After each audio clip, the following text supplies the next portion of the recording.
70 शब्द प्रति मिनट शुरू।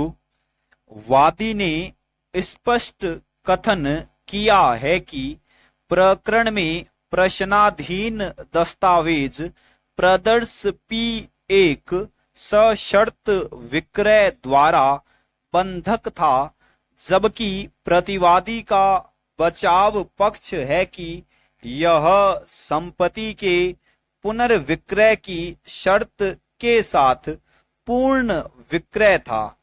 अचल संपत्ति का कोई समव्यवहार वादी के पक्ष में नहीं था।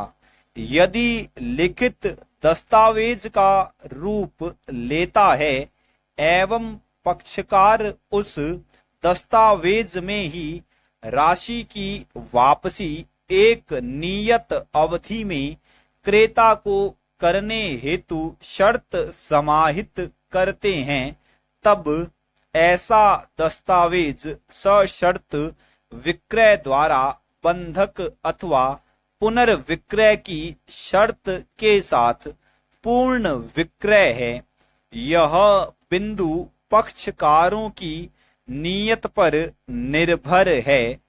प्रकरण के तथ्यों एवं परिस्थिति पर इस नीयत को समझा जा सकता है। चेंज इस प्रकरण में परिवादी ने वादी द्वारा उस पर तामील किए गए पंजीयत नोटिस प्रदर्श P2 का उत्तर नहीं दिया।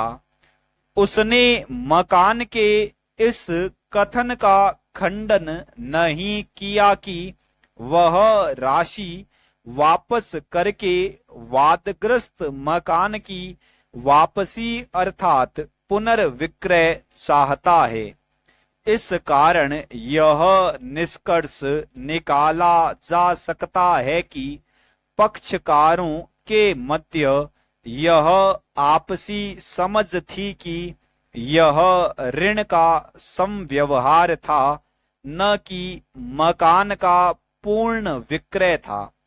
यह एक बंधक था जिसमें भवन को सशर्त विक्रय के रूप में दर्शाया गया था।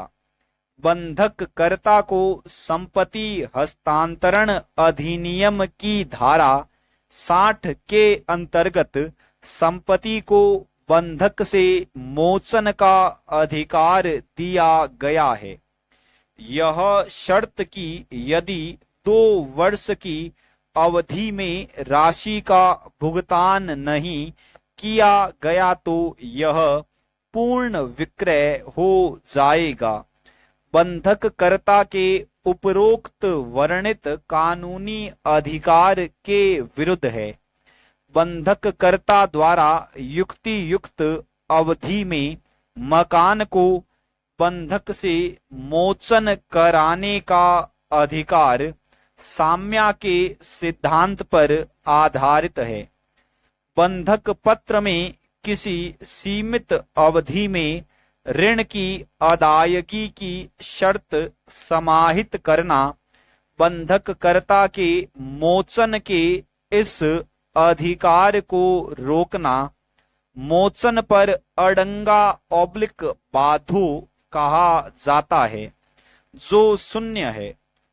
इस सिद्धांत को ध्यान में रखते हुए प्रकरण में प्रश्नगत दस्तावेज में 2 वर्ष की अवधि में राशि वापस करने में चूक होने पर वादग्रस्त भवन वादी को वापस पुनर्विक्रय करने का अधिकार समाप्त हो जाएगा कि शर्त समाहित करना शून्य है।